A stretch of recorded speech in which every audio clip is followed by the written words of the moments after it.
inside these military barracks. Oh, Amby smiled warmly, her tone conversational. I am visiting. Visiting.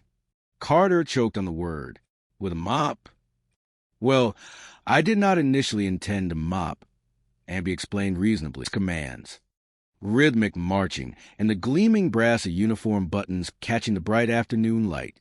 Yet, beneath the stern exterior of military precision, the heart of human warmth was about to make a most unexpected and delightful appearance. Inside the bustling recreation room, a space dedicated to the brief moments of leisure afforded to the hard-working Marines, sat Private First Class Gomer-Pyle. Gomer was a young man whose spirit was as bright and untarnished as a freshly polished parade boot. His tall, lanky frame was draped neatly in his olive-green uniform, and his face bore the gentle, earnest expression of a man who saw the good in absolutely everything and everyone. He was quietly tending to a task when a fellow Marine approached him. The fellow Marine leaned over, a knowing smile playing on his lips, and said, "Private Pyle, you have a visitor waiting for you over in the recreation room." Gomer looked up, his dark eyes wide with genuine astonishment. "A visitor? To see me?" he asked, his voice a melodic drawl that carried the sweet, slow rhythms of his hometown of Mayberry, North Carolina. "Yes, indeed," the other Marine replied with a soft chuckle. "But do not get too excited, my friend. She is very much the motherly type." "The motherly type?" Gomer pondered aloud, his brow furrowing in mild confusion.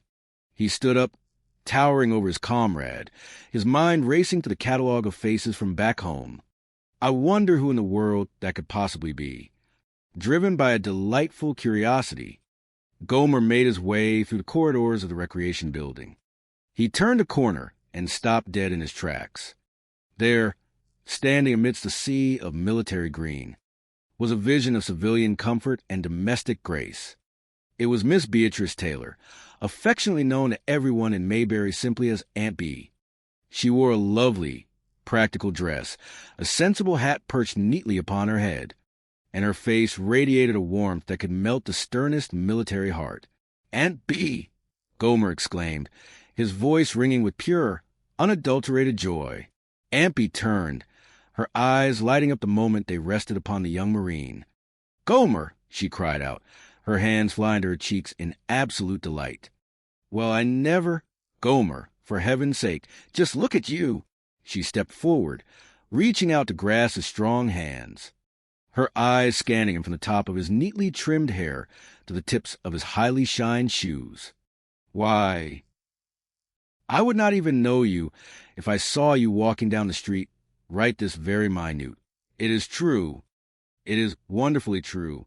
You are an entirely different person." Gomer blushed, a deep crimson spreading across his healthy cheeks. He ducked his head in that shy, charming way of his.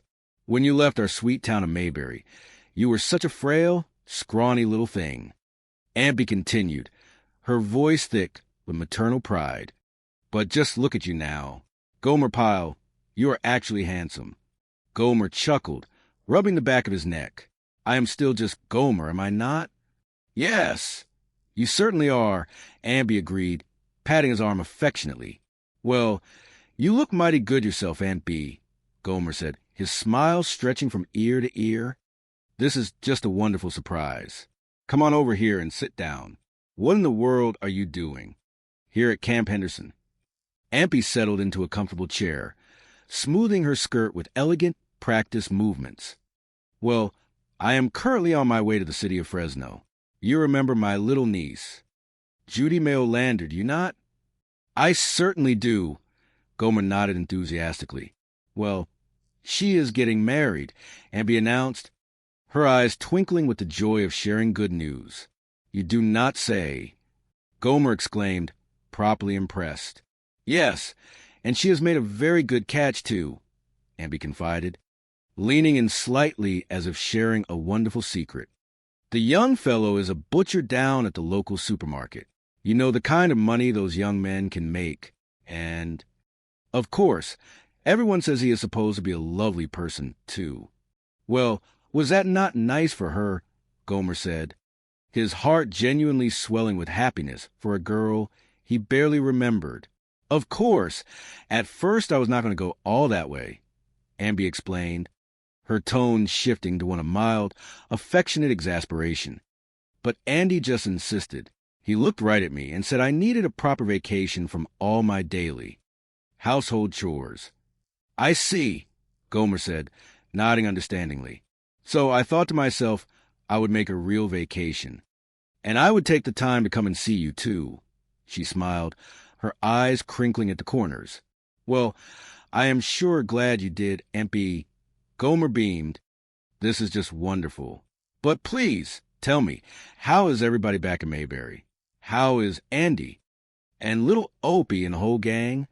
Oh, everyone is just fine, Gomer. Just perfectly fine. And I have brought a whole lot of pictures to show you, Amby said, her hands moving excitedly toward her handbag. Then she paused, looking up at him with hopeful eyes.